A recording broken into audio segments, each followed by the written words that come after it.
Welcome students in your Hindi class. आप सभी ने अपना रक्त और हमारा शरीर चैप्टर पढ़ चुका है, तो अब हम चलते हैं आज इसके question answer and exercise complete करते हैं। ओके, फर्स्ट क्वेश्चन इज कि रक्त के बहाव को रोकने के लिए क्या करना चाहिए। अगर आपके कहीं चोट लग जाती है और रक्त बह रहा है, खून बह रहा है, तो उसको रोकने के लिए हमें क्या करना चाहिए। तो जब शरीर के किसी हिस्से पर घाव बन जाए या चोट लग जाए और रक्त बहने लगे तो सर्वप्रथम उस स्थान को पर साफ कपड़े को कसकर बांध देना चाहिए। अगर कहीं आपके खून बह रहा है तो वहाँ पर क्या करना चाहिए, सबसे पहले हमें साफ कपड़े को कसकर बांध देना चाहिए, जिससे कि ब्लड का बहना रुक जाएगा। अगर छोटी मोटी चोट है, थोड़ा बहुत खून बह रहा है, तो ऐसे कसकर बांधने से ब्लड का जो प्रवाह है वो रुक जाता है। इस तरह रक्त का प्रवाह तुरंत रुक जाएगा। परंतु इस तरकीब से अगर बात ना बने और रक्त का प्रवाह बना रहे, यानी कि फिर भी खून बहता रहे, तो हमें तुरंत ही डॉक्टर के पास उपचार के लिए मरीज को लेकर जाना चाहिए। अगर फिर भी ब्लड लगातार बह रहा है तो हमें डॉक्टर के पास उस मरीज को लेकर जाने की आवश्यकता होती है। ठीक, नेक्स्ट क्वेश्चन इज खून को भानुमति का पिटारा क्यों कहा जाता है। यानी कि ब्लड को हम भानुमति का पिटारा क्यों कहते हैं। भानुमति का पिटारा किसे कहते हैं, जिसमें कि पिटारा मतलब क्या हुआ, एक कोई बॉक्स या कोई चीज़ जिसके अंदर बहुत सारी चीज़ें हों, जिसके अंदर बहुत तरह की चीज़ें होती हैं, तो कहा जाता है कि भानुमति का पिटारा है। जिस तरह भानुमति के पिटारे में कई तरह की वस्तुएं मौजूद होती हैं, उसी तरह अगर हम खून की एक बूंद को भी, अगर हम ब्लड की एक बूंद को सूक्ष्मदर्शी से देखते हैं तो उसमें भी हमें लाखों की संख्या में रेड ब्लड सेल्स मौजूद मिलेंगे। यानी कि एक ब्लड की एक बूंद में लाखों की संख्या में रेड ब्लड सेल्स होते हैं। और ये रेड ब्लड सेल्स कैसे दिखाई देते हैं सूक्ष्मदर्शी से देखने पर, जैसे कि गोल गोल बालूशाही रखी हुई हो। इसके अलावा कुछ कण जो होते हैं वो कैसे होते हैं, वाइट होते हैं, और कुछ होते हैं जो कलरलेस होते हैं यानी रंगहीन होते हैं। तरल भाग प्लाज्मा होता है, जो लिक्विड होता है वो क्या होता है, प्लाज्मा। और रंगहीन कण जो होते हैं, जो कलरलेस कण होते हैं, सेल्स, वो प्लाज्मा में ही तैरते रहते हैं। इन्हीं विविधताओं के कारण खून को भानुमति का पिटारा कहा जाता है। इसीलिए खून को क्या कहते हैं, भानुमति का पिटारा, कि एक बूंद में लाखों सेल्स तो रेड के होते हैं, वाइट के सेल्स होते हैं, लिक्विड अलग होता है जिसे प्लाज्मा कहते हैं, और कलरलेस सेल्स भी होते हैं। ओके,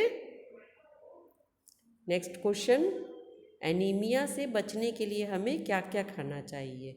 तो एनीमिया क्या होता है, रोग होता है, जिससे बचने के लिए हमें क्या खाना चाहिए। तो सबसे पहले हमें क्या समझना ज़रूरी है कि एनीमिया है क्या।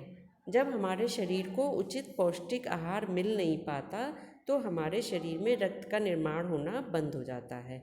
अगर हमारे शरीर को पौष्टिक आहार नहीं मिल रहा है, जो चीज़ें हमारे शरीर के लिए आवश्यक हैं, प्रोटीन, लौह तत्व, खनिज इत्यादि, विटामिन्स, अगर वो हमारे शरीर को नहीं मिल रहे हैं तो क्या होता है, रक्त का निर्माण बंद हो जाता है, या कि ब्लड में जो रेड सेल्स होते हैं उनका निर्माण बंद हो जाता है शरीर में। इससे क्या होता है, रक्त की कमी होने लगती है, और रक्त में होने वाली लाल कणों की इसी कमी को एनीमिया कहते हैं। जब ब्लड में रेड ब्लड सेल्स कम हो जाते हैं तो इस कमी को हम क्या कहते हैं, एनीमिया कहते हैं। इसलिए हमें चाहिए कि हम सदैव पौष्टिक आहार ही लें। इसलिए शरीर के लिए क्या ज़रूरी है कि हमेशा पौष्टिक आहार लें, जिनसे कि रेड ब्लड सेल्स का निर्माण होता है। जैसे हरी सब्जियां, दालें, दूध, मांस, मछली, अंडे, इन सभी में क्या है, प्रोटीन, लौह तत्व, ये सब भरपूर मात्रा में होता है। हरी सब्जियों में लौह तत्व भरपूर मात्रा में मिलते हैं, दालें प्रोटीन होती है, दूध में भी प्रोटीन होती है, मांस, मछली, अंडा, इन सब में भी प्रोटीन, विटामिन्स और सभी तत्व मिलते हैं, जो कि ब्लड सेल्स के निर्माण के लिए ज़रूरी है। तो क्या हमें खाना चाहिए, पौष्टिक आहार। नेक्स्ट क्वेश्चन क्या है कि पेट में कीड़े क्यों हो जाते हैं, इनसे कैसे बचा जा सकता है। कहते हैं ना, पेट में छोटे छोटे से कीड़े हो जाते हैं जो कि काटते हैं पेट में, और उसकी वजह से आदमी कमज़ोर होता चला जाता है। पेट में कीड़े प्रायः दूषित जल पीने और दूषित खाना खाने से होते हैं। तो पेट में कीड़े क्यों होते हैं, जब कभी हम दूषित जल यानी कि जो साफ़ जल नहीं है, गंदा जल है, उसको पीने से या फिर गंदे खाने को खाने से होते हैं। कुछ ऐसे किस्म के भी कीड़े होते हैं जिनके अंडे ज़मीन की ऊपरी सतह में होते हैं। कुछ ऐसे कीड़े भी होते हैं जो ज़मीन की ऊपरी सतह में चलते रहते हैं। तो जब हम कभी और उनसे जो लार्वा निकलता है वो त्वचा के रास्ते हमारे पेट में चले जाते हैं। तो उनसे जो कीड़ों के जो लार्वे होते हैं वो जब हम ज़मीन पर अगर नंगे पैर चलते हैं तो वो स्किन के ज़रिए हमारे शरीर के अंदर प्रवेश कर जाते हैं और पेट में चले जाते हैं। तो इनसे बचने के लिए हमें सफाई से बनाए गए खाद्य पदार्थों को खाना चाहिए। तो इसके लिए क्या ज़रूरी है कि पेट में कीड़े ना पहुँचे? तो पहली बात तो कि हमें साफ़ खाना खाना चाहिए, साफ़ जल का प्रयोग करना चाहिए। जैसे कि साफ़ खाने से मतलब है फलों सब्जियों को धो के प्रयोग करना चाहिए। खराब दूषित खाने से, दूषित पानी से भोजन नहीं बनाना चाहिए। बर्तनों को भी साफ़ करके इस्तेमाल करना चाहिए। खाने को हमेशा ढक के रखना चाहिए और भोजन करने से पहले और बाद में अच्छी तरह से हाथ धोने चाहिए। हाथ धो के ही भोजन खाएं और साफ़ पानी पीना चाहिए। पानी भी हमारा साफ़ होना चाहिए, ढका हुआ होना चाहिए। खास किस्म के कीड़ों से बचने के लिए हमें शौच के लिए शौचालय का प्रयोग करना चाहिए। शौच के लिए हमेशा शौचालय का प्रयोग करें, खुले में शौच ना करें, अन्यथा उसके भी कीड़े हमारे शरीर में प्रवेश कर जाते हैं। और नंगे पैर इधर उधर घूमने से बचना चाहिए, जिससे कि जो कीड़े ज़मीन की ऊपरी सतह पर चलते हैं वो हमारे शरीर में प्रवेश ना कर पाएँ। तो इसके लिए नंगे पैर नहीं घूमना चाहिए। नेक्स्ट क्वेश्चन है कि रक्त के सफ़ेद कणों को वीर सिपाही क्यों कहा जाता है? ब्लड में जो वाइट सेल्स होते हैं उनको क्या कहते हैं? वीर सिपाही। क्यों कहते हैं हम वीर सिपाही? क्योंकि इनका काम है हमारे शरीर की रोगों से रक्षा करना। जब रोगाणु शरीर पर हमला करते हैं तो रक्त के सफ़ेद कण उनसे डटकर मुकाबला करते हैं। जब भी रोगाणु, किसी भी रोग के रोगाणु हमारे शरीर पर हमला करते हैं तो जो वाइट सेल्स होते हैं ब्लड में वो उनसे मुकाबला करते हैं, यानी कि उनसे एक तरह से फाइट करते हैं और उनको अंदर घर नहीं करने देते, रुकने नहीं देते, उन्हें नष्ट कर देते हैं। और जहाँ तक संभव होता है रोगाणु को हमारे शरीर के भीतर घर नहीं करने देते, इसलिए उन्हें वीर सिपाही कहा गया है। यानी कि उन्हें अंदर बॉडी के अंदर टिकने नहीं देते और उन्हें नष्ट कर देते हैं। तो इसलिए इनको क्या कहते हैं? वीर सिपाही, क्योंकि ये सिपाही की तरह से लड़ के रोगों से हमारी रक्षा करते हैं। आगे बढ़े। नेक्स्ट क्वेश्चन है ब्लड बैंक में रक्तदान से क्या लाभ है? ब्लड बैंक में लोग रक्तदान करते हैं, उससे क्या लाभ होता है?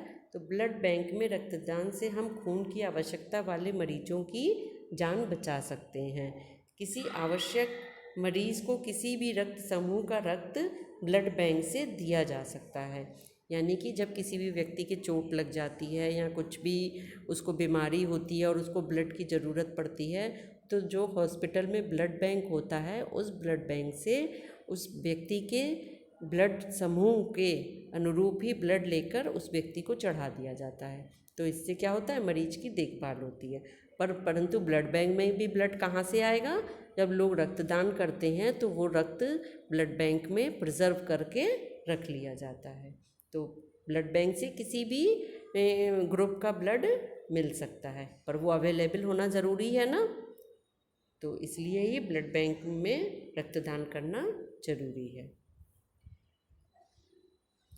नेक्स्ट है सांस लेने पर शुद्ध वायु से जो ऑक्सीजन प्राप्त होती है उसे शरीर के हर हिस्से में कौन पहुंचाता है? जब हम सांस लेते हैं तो जो साफ वायु से जो हमारे शरीर के अंदर ऑक्सीजन पहुंचती है उसे शरीर के प्रत्येक हिस्से में, ऑक्सीजन को अंदर शरीर के प्रत्येक हिस्से में कौन पहुंचाता है? सफ़ेद कण, लाल कण, सांस नली या फेफड़े क्या पहुंचाते हैं? तो सांस लेने पर शुद्ध वायु से जो ऑक्सीजन प्राप्त होती है उसे शरीर के हर हिस्से में लाल कण पहुंचाते हैं।